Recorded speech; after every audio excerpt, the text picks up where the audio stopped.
The biggest NASCAR cheater of all time, the garage in Daytona Beach carried the sharp scent of gasoline, scorched rubber, and the quiet presence of rulebook loopholes. It was 1957, and a man named Henry Yunick stood beside a 1957 Chevrolet, studying the fuel tank with the kind of expression that suggested official specifications were more like loose suggestions than strict limits. People called him Smokey. Not because he smoked, but because wherever he went, something usually ended up burning. Sometimes it was the car, sometimes it was the competition, and occasionally it was NASCAR's patience.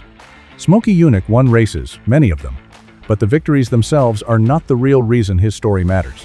What matters is how he won, and how often he managed to do it without getting caught.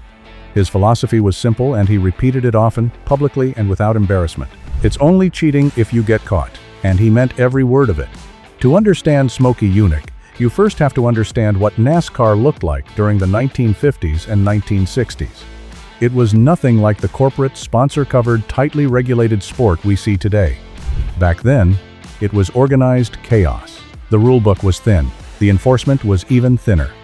And the men building the race cars were backyard mechanics armed with wartime tools and imaginations, bold enough to make aerospace engineers uncomfortable. Stock car racing actually grew out of bootlegging. That isn't folklore, it's history. During Prohibition, drivers modified ordinary cars so they could outrun federal agents while hauling illegal moonshine through the Appalachian Mountains. When Prohibition finally ended, those drivers were left with extremely fast cars and incredible driving skill, but no legal way to use either of them. So they began racing each other. NASCAR officially formed in 1948. On paper, the rules seemed simple. Racers were supposed to compete using stock vehicles, the same kinds of cars ordinary people could buy from dealerships. The idea was that fans would relate to watching machines, similar to their own, being pushed to the absolute edge of performance. Reality, of course, was different. Mechanics immediately started searching for advantages. The rulebook said stock, but it never clearly defined what stock truly meant.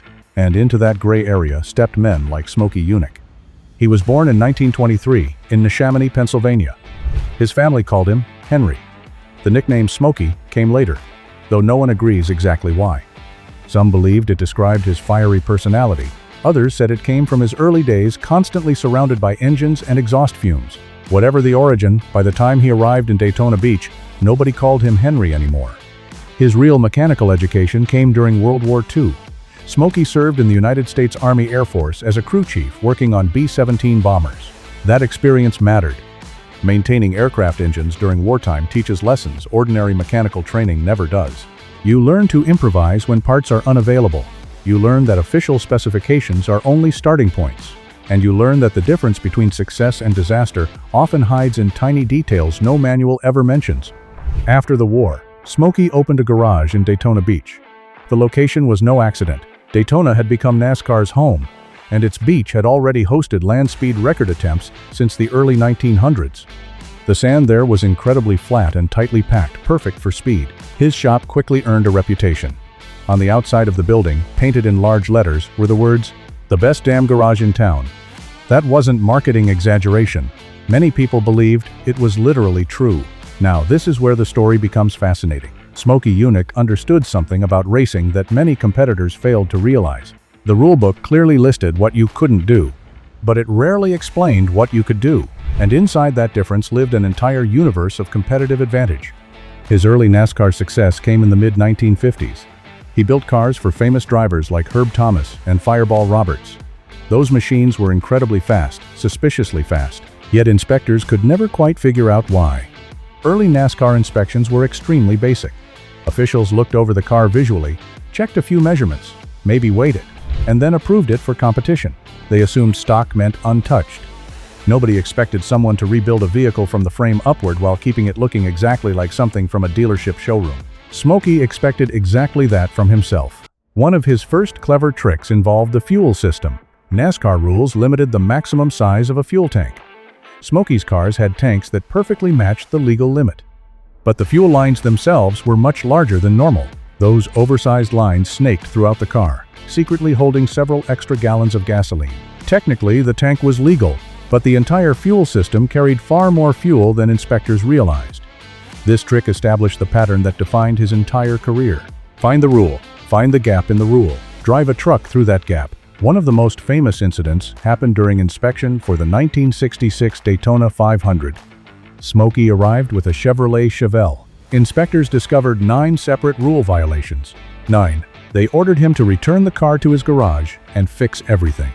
So Smokey climbed into the car, despite the fact that the fuel tank had already been removed during inspection, and drove it back to his shop anyway. The vehicle still contained enough gasoline stored inside its oversized fuel lines to make the trip. He never raced that car that day. But the point had been made.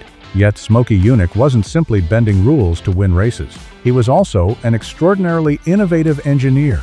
Some of his ideas were decades ahead of their time.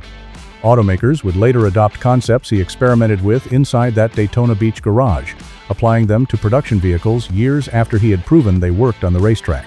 One example became legendary. During the 1966 season, NASCAR required race cars to match factory body dimensions. Smokey built a Chevelle that looked perfectly normal. Every curve matched the production car exactly. But the entire vehicle had been built slightly smaller, about 7/8 scale. The difference was nearly impossible to notice visually, yet the smaller body dramatically reduced aerodynamic drag.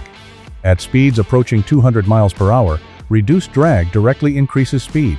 Inspectors checked individual measurements, but never considered the possibility that the entire car had been uniformly shrunk. Eventually, they discovered the trick. The rulebook became thicker afterward. Another innovation involved shifting the chassis slightly to the left. On oval tracks where cars constantly turn left, placing more weight toward the left side improves handling through corners. The car looked normal, but it cornered faster. Then there was the famous basketball trick. NASCAR required cars to meet minimum weight rules, while also starting and finishing races under their own power. Smokey placed a deflated basketball inside the fuel tank.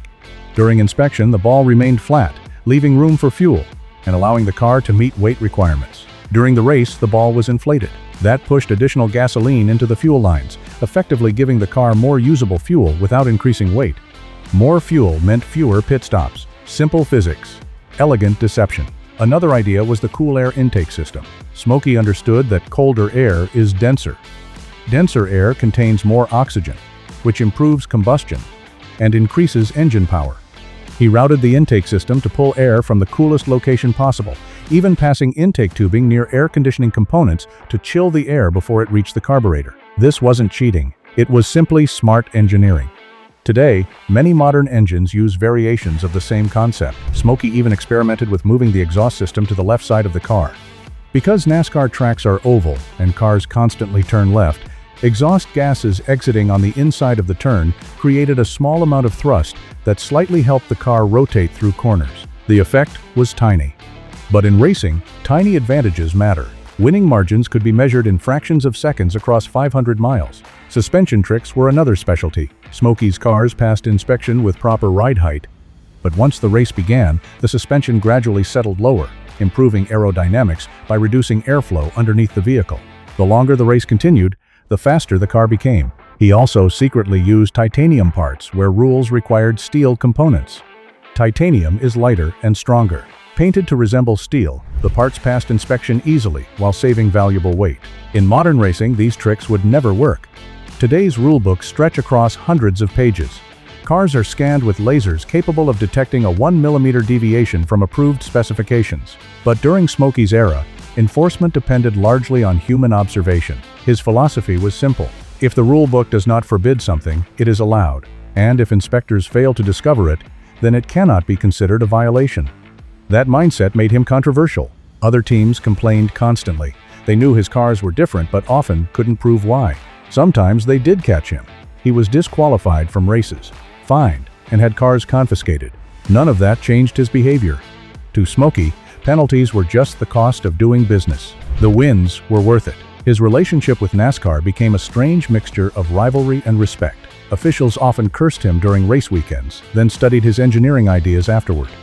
Bill France Sr., NASCAR's founder, once joked that half his gray hair came from Smokey Yunick. He also admitted racing would have been boring without him. Smokey died in 2001 at the age of 77. Cancer defeated the one opponent he could not out-engineer. His famous garage in Daytona Beach is gone now, replaced by modern development. But the stories remain, and so does the reputation of a mechanic who treated rulebooks not as limits, but as puzzles waiting to be solved. It's only cheating if you get caught.